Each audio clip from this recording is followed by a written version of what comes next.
This is an RNZ podcast. They say it takes a village to raise a child. I'm Catherine Ryan, and here we draw on my conversations with experts on 9 to Noon to help you navigate family life. Families are going to be spending quite a bit more time together over the next few weeks, and during that time there may be some good opportunities to have those awkward conversations that parents can dread and that can make kids cringe. So what's the best way to go about difficult conversations with teenagers? How to avoid getting a young person's back up before you've even started? It's the focus of our guest's latest book. The title of Collett Smart's new book is They'll Be Okay, 15 Conversations to Help Your Child Through Troubled Times. Collett's a psychologist, teacher and parent based in Sydney. The book covers those fairly predictable topics: breakup, sex, pornography, misogyny, harassment, empathy and respect, and a few more too. Collett Smart's with us from Sydney. Good morning, welcome. Good morning, Catherine. Thank you for having me. You started off writing this, I think, for and about boys. What made you include all teenagers in the end? I did, and I think as I began writing, so I'm a mum of 3. I've got 2 boys and a daughter, and my older 2 are teenagers. My oldest is 18. And as I wrote and spent time with teenagers around the world, I suddenly realized so many of these issues they're not boy issues, they're actually kid issues, teenage issues, and that they're things that every parent was starting to say to me, how do we talk about this kind of stuff to our teenagers, and do they actually want to even hear from us in the first place?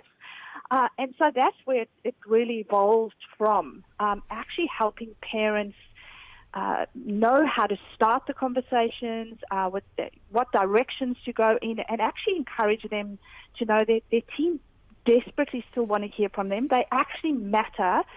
Contrary to all the stereotypes, the research actually says that our teens feel like their parents matter to them a great deal. So that's actually an encouragement to parents. It's one of the starting points, isn't it? That they might not necessarily show you how much they want to hear from you, how much they want and need those boundaries. They'll often communicate the exact reverse of what they want and need. That's absolutely true. That's a normal part of development. Our teenagers have to get to a place where they show autonomy. They have to show that they're growing older, they're making their own decisions. I mean, none of us want a 30-year-old man-child still living in our home. We want our kids to be independent, and that is part of them exercising or demonstrating their independence, trying to figure out what they believe that's different to their parents, figuring out which values are their own and which are their parents and which they internalized. So it's a very normal thing for teenagers to roll their eyes at you and push back. But don't be afraid of the pushback, and don't retreat when they push back at you. We've got to find creative ways to still connect with our teenagers because they're actually underneath saying, I'm testing you out and I still really need you, and I want to debate with you because I want to figure out who I am. You've been working in this area for about 20 years as a teacher and also a psychologist, and I'm just thinking in those 20 years, the specific matters that teens are dealing with are almost completely different, but the broad matters are the same, if you know what I mean.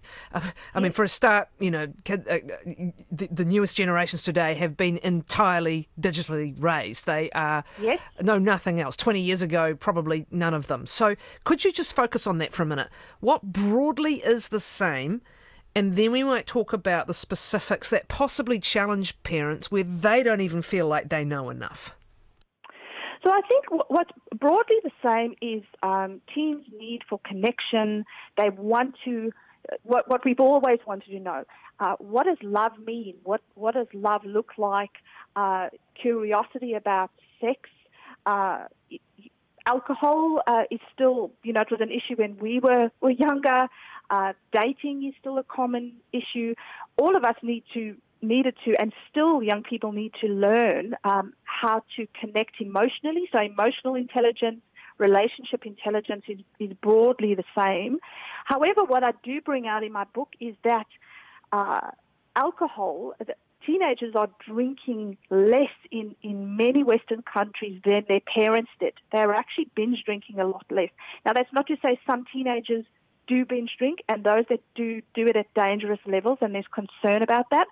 But a lot of young people are making better decisions than their parents around alcohol, and a lot of young people are actually delaying sexual activity to later than their parents did.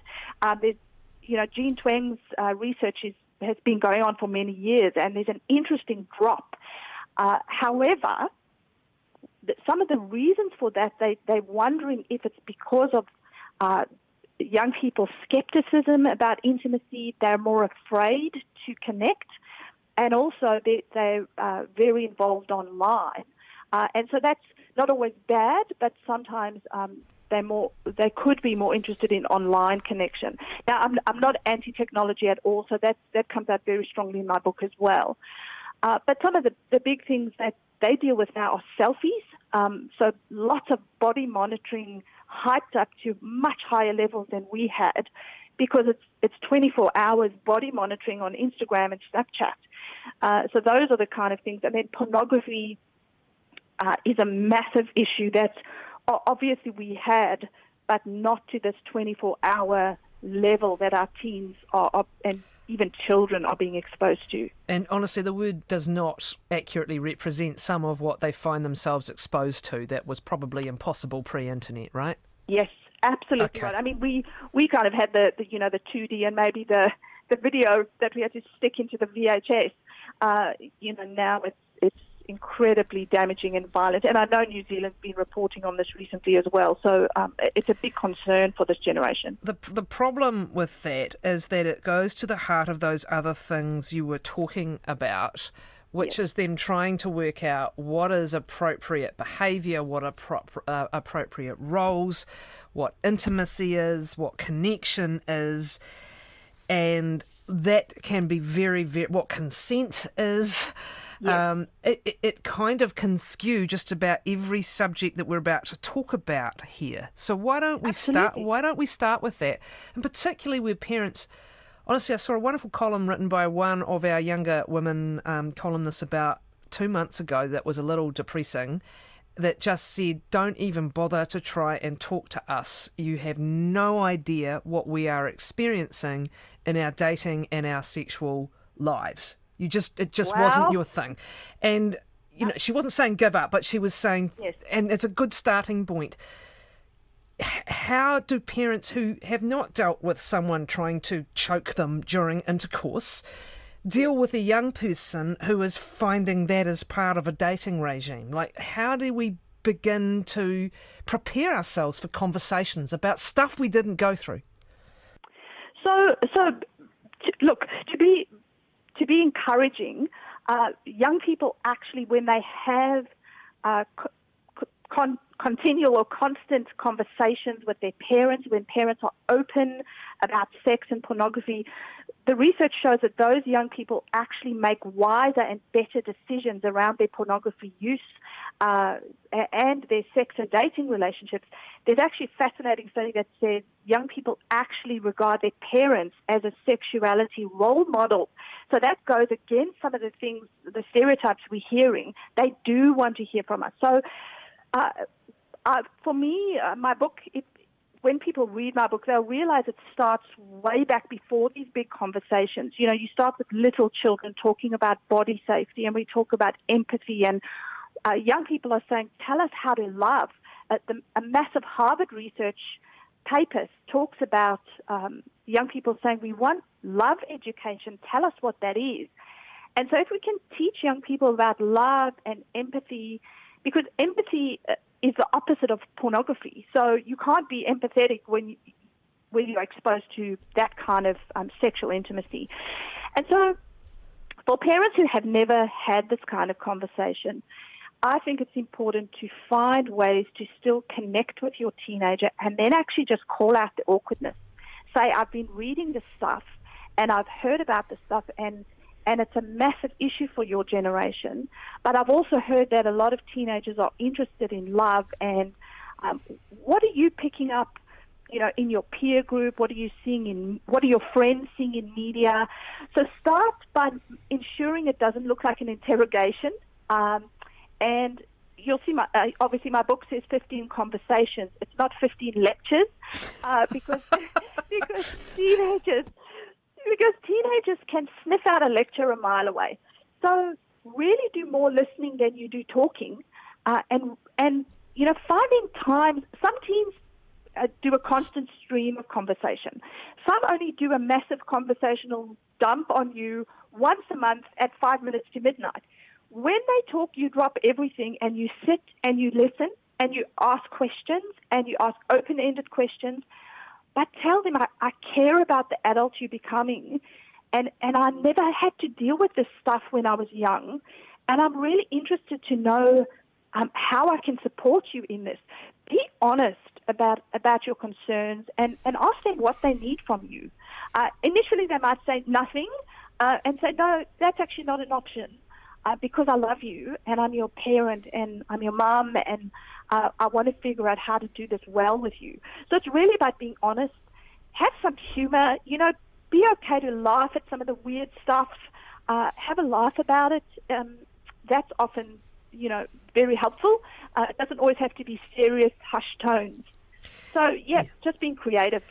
So where do we pick up with this age group? Because I think you said something really important. What they encounter, whether they're late primary age, actually, whether they're adolescent or whether they're young adults, what they encounter online or elsewhere is then going to be run through the sort of filter of who they are already, and the work you've hopefully done on self-worth, on body safety and your body's your own, and empathy and respect for others. So you're hoping that if that groundwork is successful, when they come up against this stuff, they're going to know something's not right? And is that...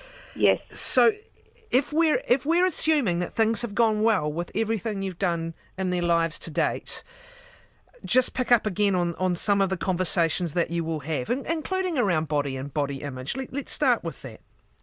Okay, so one of my main points in the book is it's not a one-off conversation. It's not a one-off big talk or, something you just have as a teenager or when they're 6 or 10. It's actually constant. It's continual conversations at different times through their lives. And the conversations will change and adapt according to their age or their maturity. And so really, body image is a big one.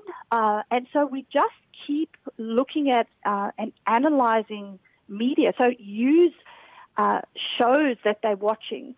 There's some interesting research that says we look a lot at violent media, which is important, but we spend so much time analyzing violent media and the effects on young people that we actually forget to look at the messages on love in their day-to-day sitcoms and media and how damaging that actually is. And we don't realize that young people can't always decipher some of those nuances and those incorrect messages, and we need to actually help them think through and talk through and debate as a family on some of those topics and how it affects how they feel about themselves. Talk about how social media makes you feel about you. I was talking to my own teenage daughter just this morning about how social media sometimes gives me anxiety because I want her to know that adults also struggle with this stuff. And so it's really helping them just analyze. I often say to teenagers when I run school seminars, I say to them, challenge your feed. Look at it and decide, is there a healthy balance in your feed? Are you just following the Kardashians, or are you actually following other celebrities or sites or people that you admire that you really would aspire to be more like, who actually have healthy messages for you? So it's really helping them think through what they're watching and some of the messages they're getting through that. It's really interesting, Collett, because if there's one thing that is irreversible, it is the role of their digital lives. That is, that's food and drink for a generation. Yes, and it's interesting because before the explosion of the internet, we would have been watching out for who their friends were and who they were hanging out with and, what their sports teams were like. Now it is about helping them navigate and balance the incoming and who they're hanging out with online. And some are brilliant at it, But it's the sort of conversation you're having and the sort of thing you're having an eye on, keeping an eye on. Yes. Yeah, and I think, social media doesn't, or the internet doesn't make teens depressed or anxious. But when they're using it excessively, it affects the way they begin to think about themselves, and it can exacerbate anxiety and depression, particularly in teens who are already struggling with mental health issues. It actually just exacerbates and worsens some of their symptoms. So it's helping them understand that as well, that it's really important to have breaks and balance their screen time with green time. And, as parents, we need to just look at the overall picture of what they're doing. Are they spending time socializing with their friends? Are they spending time exercising? Face-to-face socializing, I should say. Are they exercising? Are they doing a part-time job? How are their studies going? If there seems to be a really healthy balance, then I think we don't need to freak out too much that they're spending time on social media. But I have to say, for younger teens and young children under 13 shouldn't be on social media. But for younger teens and young children, we must be monitoring their online activity. My biggest, and most of the people in my area would say, my biggest piece of advice is technology needs to be out of bedrooms, particularly at night, because their sleep is suffering. So that causes more health issues. Yeah. So it's really, being involved and aware of what your kids are doing. And getting to the good old negotiation, which again has always been. The emotional intelligence chapter is very important. You don't have to be happy all the time. And I think this is something where, again, they're kind of at sea in some ways, helping people understand that things hurt, emotionally hurt, and that's not abnormal. And that sometimes you just have to walk through it and go through it, but also being aware of when it's serious. How do you approach these conversations? I think so. Things like topics on happiness don't just come up. It's actually usually when your child experiences some kind of pain or hardship, whether it's with a friendship or a disappointment in sport or school marks or a death. We need to then begin communicating to children or teenagers that, happiness isn't everything. It's those other emotions that we actually grow in. Now, I'm not saying say it in the heat of the moment when they're in pain. We don't say, well, you're growing in this time. But it's, as parents, letting them go through that and feel that, and also then encouraging our kids to express their other emotions, to express disappointment and deep sadness and even anger. But we ask our children or help them to express their anger or their sadness in safe ways and in ways that don't hurt other people. So we could say to them afterwards, I could tell you were really angry there, and how could you have done that in a way that didn't hurt your sister or, didn't lash out at family members and you became quite abusive in your words. Is there a way you could do that better next time? Do you need to go for a walk? So we help them brainstorm ways that they can constructively manage some of those bigger, what we've always seen as negative emotions. They're not negative. It's the way they deal with them that could be negative, but the emotion itself is not negative. So helping them understand it's normal to feel deep pain, how can you do that in a healthy way? Because then they end up being adults who don't lash out at wives or children or co-workers, in unhealthy ways because they've never learned that it's okay to feel that, but we need to do it in a healthy way. There are several conversations in the different chapters on respect, misogyny and harassment. I think this is an interesting one again because there was probably a generation brought through who were subject to feminist mothers and feminist sisters putting them straight, and still there is today. But again, your incoming has broadened to the whole world. you're not finding yourselves in your university lecture or your high school class or just at home, that being very heavily where the influences are coming from. It's coming from everywhere. So again, if you can get those basics through about respecting people from the start, when they come up against behaviours that clearly clash with that, again, you're hoping those values are embedded, yeah? Yeah, so and it starts with respecting your family at home. And how do we as parents model that we actually even respect our children? How do we have conversations with them? They're not lesser human beings because they're children. We need to still, I'm not saying they have a say on how to run family finances, but there's definitely, we need to still treat our children with kindness when we, even when we discipline them.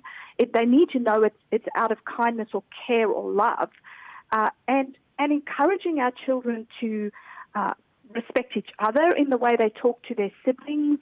And then how do we model the way we talk to the lady at the checkout counter or grandma, even for that matter? We're doing lots of modeling all the time. Even if we are, I say to some men in my audiences, I know, you may be divorced from your partner, your ex-partner, but even the way that you talk about her in front of your children can communicate something to your kids. And your pain is your pain, and you need to deal with that in your own adult way with your own friends, someone that you could talk to. But just watch how you're talking about your ex-partners even in front of your children, because that communicates respect still. It's really interesting you say that, because icky as it sounds, you are modelling with whomever you're with the respect between partners, right? And that, again, is a counterweight against porn. I'm all for people now just really encouraging their kids to become A1 class lovers. Let's get over our icky stuff on this. Let's encourage the fact that this is a skill. Your ability to give pleasure to and please someone else is a skill you should be developing, even though it's probably not what you're seeing online. We just need to get over the ickiness, because you've got that one chance, haven't you, for a period of time to sort of set the basic values. Another thing I think is really important, you say this, the unconditional love conversation. Again, even though it might be pushed back again or it's they can never hear it enough, can they? No, absolutely. You can't tell your children enough how much you love them. Find creative ways. Send your teens crazy texts or leave notes under their pillow. Make sure you don't embarrass them, obviously, but we need to let our teens and our children know in ways that say, I love you to them. And that even if they called you at 2 a.m, one thing I say in my book is I want my children to know that my love for them is more important than them being worried that I'm going to be angry about them calling me at 3 a.m. when they've done something dumb. I don't want somebody else's mother to be going to rescue them. I want to be the one that they know they can call on even if they've made mistakes. And so really we have to, you alluded to it a little, how we have to get over our own baggage on some of these big topics, because we never had these conversations with our own parents when we were growing up, and we have to find ways to get over our own baggage, because our kids need it. They need to know that there is so much give and take in a sexual relationship that you're absolutely correct in that you have to be able to give in sex. You don't just take. And kids don't know that unless someone says that to them, because they get the opposite message online. It's not one conversation or even 15, is it? It's continuous. No. Yes, absolutely right. Thanks, Collett. Collett Smart, I beg your pardon. They'll Be Okay is her book. It's being published, I think, in January. Hachette, the publishers.